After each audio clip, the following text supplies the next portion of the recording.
Bismillahirrahmanirrahim. Assalamualaikum warahmatullahi wabarakatuh dan selamat sejahtera kepada Profesor Dr. Muhammad Izham dan rakan-rakan sekalian. Jadi tibalah giliran kumpulan kami untuk membentangkan projek perubahan kumpulan kami yang bertajuk Aplikasi Informasi Sekolah ataupun AIS. Jadi ini adalah ahli kumpulan kami yang terdiri daripada saya, Nur Ashkimia binti Abdul Latif yang akan memulakan pembentangan. Kemudian dia akan dibentangkan pula oleh Nur Razia binti Nur Isham dan seterusnya Nur Adilah binti Rasli. Okay. Ini adalah senarai kandungan ataupun outline untuk pembentangan projek perubahan kumpulan kami. Okey, saya akan mulakan dengan sinopsis projek yang akan memperkenalkan mengenai projek AIS ini. Okey, sebenarnya AIS ini merupakan satu aplikasi mudah alih yang dibangunkan untuk memberi kemudahan kepada para guru dalam menyampaikan dan menerima maklumat. Maklumat itu mempunyai ciri-ciri sahih, tepat, mudah dan menjimatkan. Okey, jadi projek ini juga sebenarnya bertujuan untuk memudahkan pihak pengurusan sekolah menyebarkan maklumat dan memudahkan guru dan ibu bapa mendapat maklumat berkaitan sekolah dengan cepat dan mudah. Okey, ciri-ciri bagi projek AIS ini adalah yang pertamanya, bentuk maklumat yang akan disampaikan kepada guru adalah mengenai kursus, mesyuarat, program sekolah dan maklumat-maklumat lainlah. Bagi ibu bapa pula, maklumat yang akan disampaikan adalah berkaitan sekolah, kelas, peperiksaan mengenai anak mereka, PIBG dan lain-lain lagi. Okey, selain itu, AIS ini mempunyai ciri-ciri notifikasi dan reminder yang akan memudahkan guru dan ibu bapa mengingati perkara penting mengenai sekolah. Jadi, projek AIS ini akan dilaksanakan di SK Rantau Panjang Melaka, di mana beberapa program taklimat dan bengkel akan dijalankan supaya perubahan sistem penyampaian maklumat ini dapat diadaptasi oleh warga sekolah dengan baik. Sebagai pengenalan, perkembangan teknologi yang pesat pada hari ini telah memberi impak yang besar kepada hampir semua sistem di seluruh dunia termasuk Malaysia. Jadi kemajuan teknologi ini bukan sahaja memudahkan urusan, bahkan meningkatkan kualiti aliran kerja manusia. Di samping itu, penggunaan teknologi juga dilihat lebih menarik dan efisien untuk sistem yang boleh digunapakai oleh manusia pada hari ini. Oleh itu, penggunaan teknologi dalam proses penyaluran maklumat berkaitan sekolah mula diberi perhatian, di mana aktiviti pengurusan dan pentadbiran sesebuah organisasi akan berjalan dengan lebih sistematik dan teratur jika penggunaan teknologi digunakan. Jadi selain itu, kajian-kajian telah dijalankan di beberapa negara menunjukkan perkembangan dan penerimaan yang positif dalam kalangan pengguna khususnya pelajar. Contohnya, Fletcher melaporkan pelajar, guru-guru dan ibu bapa menyokong penuh usaha penggunaan telefon pintar serta aplikasi mudah alih digunakan dalam penyampaian maklumat, pembelajaran dan pengoperasian di sekolah dan juga universiti. Tambahan pula di Malaysia kini, capaian internet yang makin baik memudahkan pengguna untuk mengakses maklumat melalui aplikasi. Jadi kaedah ini sangat efektif dan menyebabkan ramai pengguna lebih gemar mencari dan mendapatkan maklumat menggunakan telefon pintar. Jadi aplikasi informasi sekolah ini diharapkan dapat membantu warga sekolah untuk mendapatkan maklumat berkaitan sekolah dengan pantas, efisien dan terkini. Kita beralih kepada rational project. Projek ini rasional dilaksanakan berdasarkan perkara-perkara berikut. Yang pertamanya adalah masalah kecairan maklumat seringkali berlaku di sekolah sama ada dari pihak pengurusan kepada guru ataupun dari pihak pengurusan dan guru kepada ibu bapa. Jadi seringkali berlaku kehilangan surat dan lupa tentang sesuatu maklumat atau bahan. Okey, dalam kes ibu bapa pula, surat maklumat ni biasanya kita post ataupun diedarkan melalui murid. Namun ibu bapa ni sering lewat memperoleh maklumat tersebut ataupun murid itu sendiri lupa untuk memberikan surat kepada ibu bapa mereka. Dan kemudian bagi guru pula, surat mesyuarat biasanya akan diedarkan kepada guru dengan meletakkannya di pigeonhole atau melalui kiriman WhatsApp ataupun Telegram. Namun kadang-kala guru terlepas pandang kiriman tersebut kerana mempunyai banyak kiriman mesej yang lain. Jadi oleh itu, dengan menggunakan aplikasi ini, ibu bapa dan guru akan memperoleh maklumat mengenai sekolah dengan cepat dan mudah. Okey, selain itu, aplikasi yang digunakan adalah relevan dan mesra pengguna. Ia dapat mengurangkan penggunaan aplikasi WhatsApp dan Telegram dalam organisasi sekolah. Ia juga menyediakan menu yang mudah untuk digunakan. Jadi aplikasi ini sebenarnya adalah friendly user. Okey, jadi kalau kita lihat sebenarnya telefon bimbit aplikasi banyak digunakan di Malaysia, di mana hasil kaji selidik oleh Google mendapati secara purata 34 aplikasi mudah alih dipasang dalam sebuah telefon pintar bagi pengguna di Malaysia. Dan secara purata, pemilik telefon pintar menggunakan sekurang-kurangnya 7 aplikasi sehari. Ini menunjukkan penggunaan aplikasi ini adalah sesuatu yang biasa dan kedua masyarakat di Malaysia dan rasional untuk digunakan dalam projek ini. Jadi aplikasi ini juga adalah cost efektif, iaitu ia dapat mengurangkan penggunaan sumber seperti kertas dan dakwat pencetak. Maka ia dapat menjimatkan kos dan juga menjimatkan masa. Visi bagi projek ini adalah meningkatkan aksesibiliti penyampaian dan perkongsian maklumat warga SK Rantau Panjang. Dan misi bagi projek ini adalah menghasilkan satu aplikasi sistem penyampaian dan perkongsian maklumat warga SK Rantau Panjang.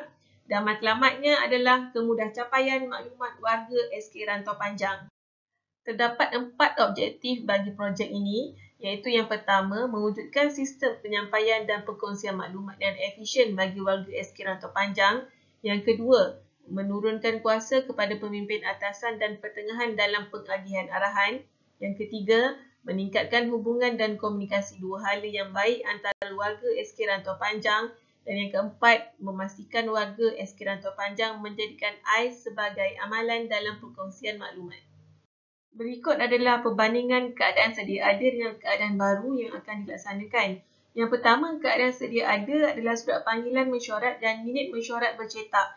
Jadi kelemahannya adalah meningkatkan kos untuk pembelian kertas dan dakwat pencetak. Jadi ini akan menyebabkan pembaziran apabila surat yang dicetak berlebihan dan penggunaan kertas yang banyak sebenarnya membahayakan alam sekitar. Jadi keadaan yang baru ni yang akan dilaksanakan, surat panggilan mesyuarat dan minit mesyuarat dimuat naik di dalam aplikasi.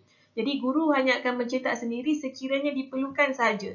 Maka tidak akan berlaku pembaziran dan dapat menjimatkan kos. Yang kedua, keadaan sedia adanya adalah penggunaan WhatsApp atau Telegram untuk menyampaikan maklumat termasuklah maklumat penting di kalangan guru dan pentadbir sekolah. Kelemahannya adalah kadang-kadang guru terlepas pandang maklumat yang diberikan kerana terdapat banyak maklumat lain dan maklum balas yang tidak berkaitan dalam aplikasi tersebut. Jadi keadaan yang baru ni, aplikasi ni mempunyai ciri-ciri pemberitahuan dan peringatan di mana peringatan mengenai mesyuarat akan dihantar ke telefon guru yang berkenaan.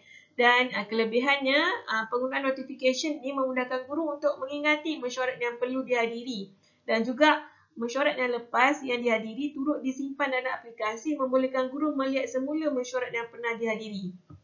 Dan yang ketiga, keadaan sedia adanya adalah surat kepada penjaga dipost atau diedar melalui murid. Jadi kadang-kadang surat yang diedarkan lambat atau tidak sampai kepada ibu bapa. Jadi keadaan yang baru ni, surat dan makluman kepada penjaga dihantar melalui aplikasi. Jadi penjaga akan mendapat pemberitahuan dan peringatan sekiranya ada surat atau makluman baru yang perlu diberi perhatian. Teori yang akan digunakan dalam projek ini adalah teori penyebaran inovasi Rogers yang diperkenalkan oleh Everett M. Rogers pada tahun 1962 melalui bukunya Diffusion of Innovation. Jadi teori ini sebenarnya banyak digunakan sebagai kerangka teori dalam bidang penggabungan, penyebaran dan penggunaan teknologi. Sebab teori ini menerangkan bagaimana, kenapa dan kadar perubahan idea dan teknologi baru tersebar. Jadi teori penyebaran inovasi ini merupakan satu teori yang menerangkan bagaimana sebuah perubahan sosial terjadi dalam masyarakat. Jadi ia juga adalah teori bagaimana sebuah idea dan teknologi baru tersebar dalam sebuah kebudayaan melalui saluran tertentu terhadap anggota suatu sistem sosial. Jadi menurut Rogers, terdapat 4 unsur utama dalam penyebaran inovasi ataupun teknologi, iaitu inovasi, saluran komunikasi, masa dan juga sistem sosial. Jadi oleh itu, teori ini adalah sesuai digunakan dalam projek ini bagi menyebarkan perubahan dan penggunaan teknologi baru dalam organisasi sekolah. Model yang digunakan dalam projek ini adalah model 5 peringkat proses membuat keputusan dalam inovasi yang diperkenalkan oleh Rogers. Di mana Rogers menyatakan bahawa keputusan individu mengenai sesuatu inovasi bukan datang secara tiba-tiba. Namun ia adalah satu proses yang berlaku dari semasa ke semasa dan terdiri daripada beberapa siri tindakan. Jadi oleh itu Rogers telah memperkenalkan model ini untuk menggambarkan peringkat membuat keputusan dan penerimaan individu terhadap sesuatu perubahan teknologi ataupun inovasi. Peringkat tersebut adalah yang pertama, pengetahuan, iaitu peringkat ini adalah di mana individu mula diperkenalkan dengan inovasi yang baru dan belajar mengenai teknologi tersebut. Proses kedua adalah pujukan, iaitu pembentukan sikap mengenai inovasi ataupun teknologi. Proses ketiga adalah keputusan. Pada peringkat ini, individu akan memilih sama ada untuk menerima ataupun menolak perubahan teknologi atau inovasi tersebut. Yang keempat adalah pelaksanaan dan yang proses kelima adalah pengesahan.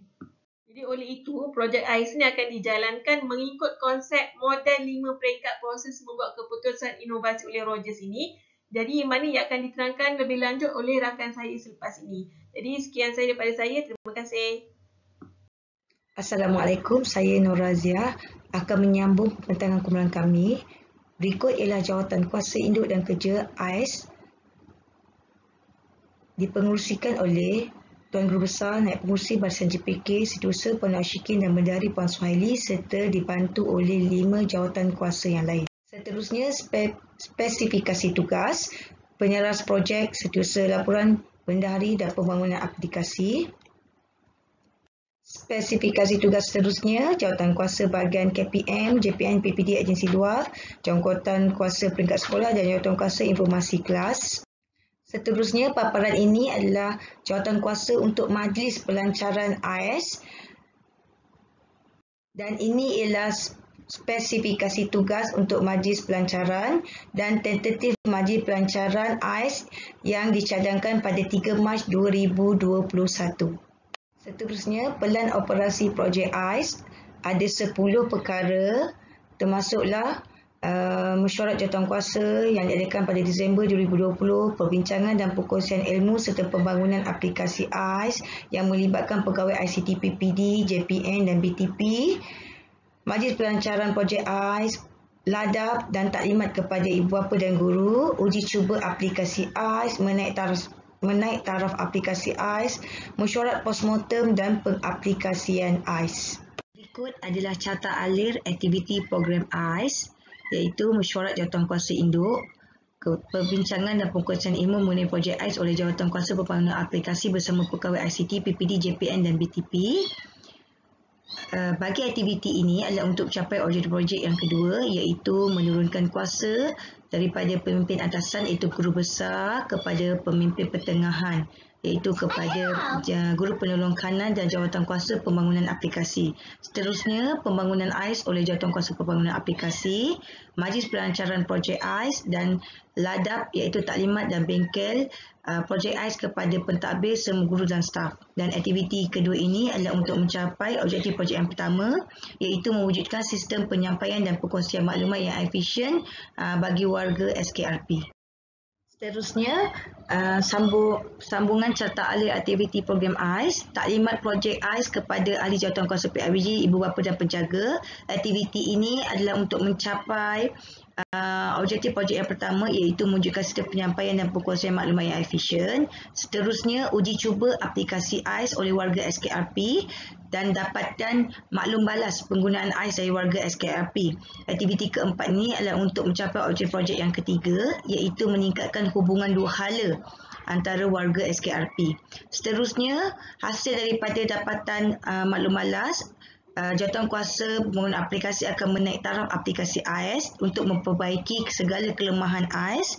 Okey, mesyuarat postmortem projek AIS dan pengaplikasian AIS untuk sesi persekolahan 2022. Aktiviti yang kelima ini adalah untuk mencapai objektif projek yang keempat iaitu memastikan warga SKRP menjadikan AIS sebagai amalan dalam perkongsian maklumat. Seterusnya, paparan ini adalah mengenai carta alih projek aplikasi AIS. Yang pertama, PT atau PTO akan memuat turun surat daripada pihak KPM, JPN, PPD dan agensi luar serta memuat naik surat tersebut kepada guru besar untuk pengesahan. Selepas guru besar membuat pengesahan, beliau akan memuat naik surat tersebut kepada guru penolong kanan, staf sokongan dan yang dipetua PIBG. Bagi aktiviti pertama adalah untuk mencapai objektif projek yang pertama iaitu mewujudkan sistem penyampaian dan perkongsian maklumat yang efisien bagi warga SKRP. Bagi aktiviti yang kedua, guru penolong kanan akan mengedarkan surat kepada ketua-ketua panitia, setiausaha unit dan penyelaras program. Ianya adalah untuk mencapai objektif projek yang kedua iaitu menurunkan kuasa kepada pemimpin atasan iaitu daripada guru besar kepada guru penolong kanan. Okey, untuk aktiviti yang ketiga iaitu daripada yang dipertua Persatuan Ibu Bapa dan Guru kepada Setiausaha PIBG dan ahli jawatan kuasanya.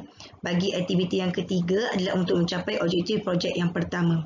Seterusnya, carta ahli projek informasi pengurusan dan pentadbiran.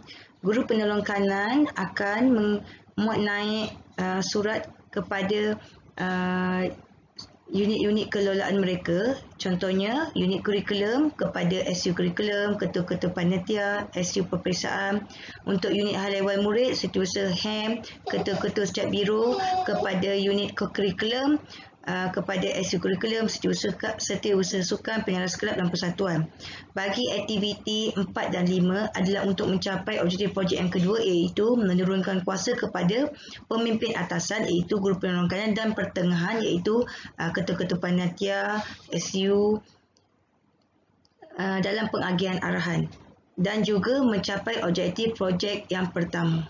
Seterusnya, carta ahli projek untuk jawatan kuasa informasi kelas. Guru kelas akan memuat turun surat yang dihantar oleh pentadbir, kemudian memuat naik surat dan bahan kepada ibu bapa dan penjaga.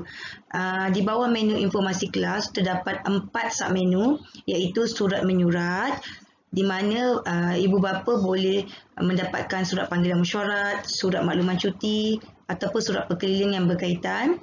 Di bawah submenu takvim sekolah, penjaga boleh mengetahui aktiviti dan program serta pakaian dan alatan yang diperlukan semasa program atau aktiviti sekolah.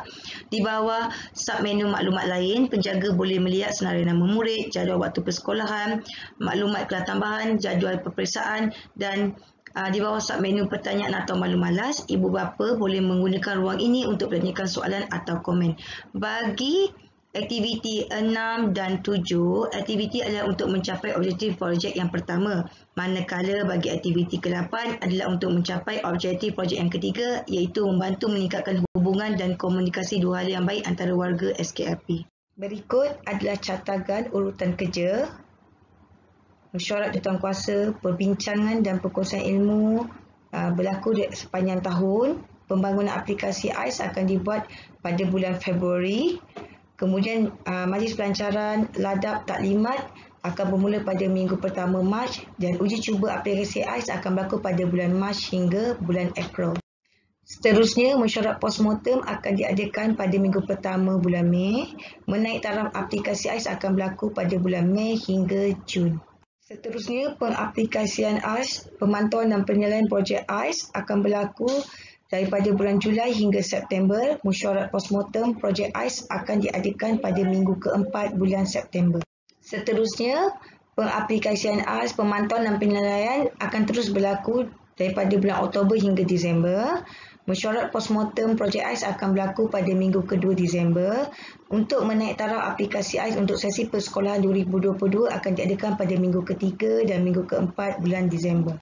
Berikut adalah anggaran belanjawan, sumber kewangan daripada PIBG, SUA atau ladap dan jumlah keseluruhan RM1,090 dan perbelanjaan kewangan melibatkan duit perbatuan 500, majlis pelancaran 20, latihan ladap untuk guru 70, taklimat kepada ibu bapa 200 dan rencam 300. Saya Adila Rasli meneruskan tugasan. Perubahan penyampaian maklumat di sekolah, salah satu caranya adalah melalui kaedah AIS yang akan dimulakan di SK Rantau Panjang. Proses perubahan ini mengambil kira model 5 peringkat proses membuat keputusan dalam inovasi dari Roger 1983. Dalam proses ini terdapat 5 proses iaitu pengetahuan, rujukan, keputusan, pelaksanaan dan pengesahan. Pada peringkat pertama, majlis pelancaran projek AIS diadakan. Guru dan ibu bapa akan diperkenalkan dengan aplikasi ini oleh jawatankuasa majlis. Penerangan berkaitan aplikasi baru ini akan diterangkan pada majlis pelancaran. Peringkat kedua pula, taklimat dan bingkai dijalankan supaya dapat mendorong warga sekolah menggunakan aplikasi baru dan seterusnya meraih sokongan. Peringkat ketiga melibatkan percubaan aplikasi ini dalam sistem penyampaian maklumat sekolah secara rasmi. Apabila aplikasi ini dilancarkan, mencoret postmortem akan dilakukan untuk melihat keberkesanan tahap capaiannya. Mencoret ini dilakukan bertujuan mengumpul maklum balas sama ada aplikasi AIS ini mencapai tahap aplikasi mesra pengguna atau tidak. Proses keempat pula dalam projek AIS adalah melibatkan aplikasi yang semula AIS setelah menaik taraf aplikasi ini dilakukan pada mencoret postmortem yang pertama. Maklum balas pengguna dikumpulkan bagi meningkatkan keberkesanan dan potensi untuk aplikasi ini dimajukan lagi. Untuk bahagian pengesahan, aktiviti dalam peringkat kelima adalah untuk menaik taraf bagi sesi persekolahan 2021. Aplikasi yang berunsur interaktif, kreatif, inovatif yang ringkas serta tidak kompleks akan dinaik taraf supaya aplikasi ini mencapai satu tahap kepuasan pengguna. Seterusnya, kita pergi kepada implikasi perubahan terhadap sistem pendidikan di Malaysia. Implikasi terhadap dasar yang pertama adalah mengoptimumkan teknologi maklumat dan komunikasi sebagai sumber maklumat di sekolah. Sesuai dengan saranan dan dasar KPM, penggunaan teknologi sekolah harus dipertingkatkan dari masa ke semasa. Yang kedua adalah mewujudkan peningkatan sistem penyampaian maklumat dengan pihak berkepentingan. Pihak berkepentingan yang dimaksudkan di sini adalah ibu bapa. Pengaruh ICT yang bersifat anjal dan berupaya menyampaikan maklumat dengan berkesan bukan sahaja diaplikasikan dalam bidang pentadbiran dan pengurusan sekolah, malah dalam kehidupan harian juga. Implikasi terhadap latihan yang pertama adalah pembangunan aplikasi mudah alih yang boleh dipercayai. Di bawah Polisi Keselamatan Cyber Kementerian Pendidikan Malaysia, terdapat kawalan terhadap capaian aplikasi maklumat. Aplikasi yang digunakan diwajibkan mengikut bentuk-bentuk aplikasi yang dibenarkan dan mempunyai sistem keselamatan yang tinggi. Implikasi terhadap organisasi pula adalah sistem penyampaian maklumat yang efisien. Penggunaan aplikasi tanpa wayar ini tidak lagi memerlukan pihak sekolah berurusan dengan ibu bapa menggunakan surat menyurat bagi mendapatkan maklumat atau memberi maklumat kepada waris. Kesimpulannya, aplikasi AIS telah membuka perspektif baru kepada warga sekolah untuk lebih memanfaatkan teknologi pendidikan sesuai dengan peredaran zaman. Penggunaan aplikasi mudah alih dalam penyebaran maklumat membantu proses pertukaran informasi dari satu pihak ke pihak yang lain. Aplikasi ini mewujudkan satu sistem penyampaian maklumat yang dapat meningkatkan tahap pengintegrasian maklumat sekolah di antara pihak pengurusan, guru dan ibu bapa menjadi lebih positif. Seterusnya, menjadi tanggungjawab semua pihak terutama SK Rantau Panjang dalam pembangunan aplikasi ini diguna pakai selaras dengan Pelan Pembangunan Pendidikan Malaysia untuk menjadikan warga sekolah mengikuti arus teknologi yang diguna pakai pada waktu sekarang. Pada bahagian lampiran, tunjukkan paparan utama aplikasi informasi sekolah Sekolah Kebangsaan Rantau Panjang. Terdapat maklumat berkaitan dengan mesyuarat, program sekolah, bengkel, takvim sekolah, maklumat berkaitan dengan ibu bapa dan juga PIBG, maklumat kelas dan juga terdapat bahagian pertanyaan dan maklum balas. Terima kasih kepada semua kerana memberi tumpuan kepada tajuk kita pada hari ini.